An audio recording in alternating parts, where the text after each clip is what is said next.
ಬಿಡುಗಡೆ ಆಗ್ತಿದ್ದಂತೆ ಸಿಡಿದಿದ್ದಾರೆ ಸೂರಜ್ ರೇವಣ್ಣ. ಹಾಸನದ ರಾಜಕಾರಣ ಏನಿದೆ ಅದು ನಡೆದೇ ನಡೆಯುತ್ತೆ. ಸತ್ಯವನ್ನ ಯಾರಿಂದಲೂ ಮುಚ್ಚಿಡಲು ಸಾಧ್ಯವಿಲ್ಲ. ಕುತಂತ್ರ ಮಾಡಿ ನಮ್ಮ ಕುಟುಂಬವನ್ನ ಮುಗಿಸಲು ಹೊರಟಿದ್ದಾರೆ. ನನ್ನ ವಿರುದ್ಧ ಕುತಂತ್ರ ಮಾಡಿ ಪ್ರಕರಣ ದಾಖಲಿಸಿದ್ದಾರೆ. ಪ್ರತಿಯೊಂದು ವಿಚಾರಕ್ಕೂ ಸ್ಪಷ್ಟೀಕರಣ ಕೊಡ್ತೇನೆ. 2-3 ದಿನದಲ್ಲಿ ಪತ್ರಿಕಾಗೋಷ್ಠಿ ಕರೆದು ಉತ್ತರವನ್ನ ಕೊಡ್ತೇನೆ.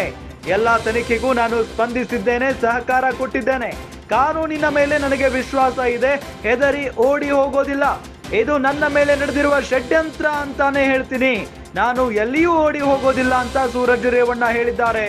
ಶಿವಕುಮಾರ್ ನನ್ನ ಕಾರು ಚಾಲಕ ಅಲ್ಲ, ಲೋಕೇಶ್ ನನ್ನ ಕಾರು ಚಾಲಕ.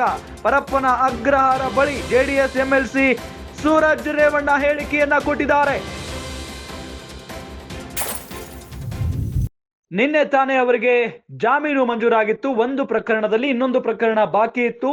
ಹಾಗಾಗಿನೇ ಅವರು ಹೊರಗಡೆ ಬರ್ತಾರಾ ಇಲ್ವಾ ಅನ್ನೋ ಪ್ರಶ್ನೆ ಇತ್ತು. ಆದ್ರೆ ಇವತ್ತು ಜೈಲಿನಿಂದ ಹೊರಗಡೆ ಬಂದಿದ್ದಾರೆ ಸೂರಜ್ ರೇವಣ್ಣ. ಬಂದ ತಕ್ಷಣವೇ ಅವರು ಆಕ್ರೋಶವನ್ನ ಹೊರ ಹಾಕಿದ್ದಾರೆ.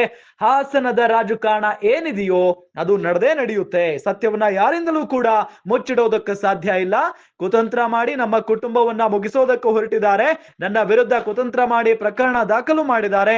ಪ್ರತಿಯೊಂದು ವಿಚಾರಕ್ಕೂ ಸ್ಪಷ್ಟೀಕರಣ ಕೊಡ್ತೇನೆ. 2-3 ದಿನದಲ್ಲಿ ಪತ್ರಿಕಾಗೋಷ್ಠಿ ಕರೆದು ಉತ್ತರವನ್ನ ಕೊಡ್ತೇನೆ ಅಂತ ಹೇಳಿದ್ದಾರೆ.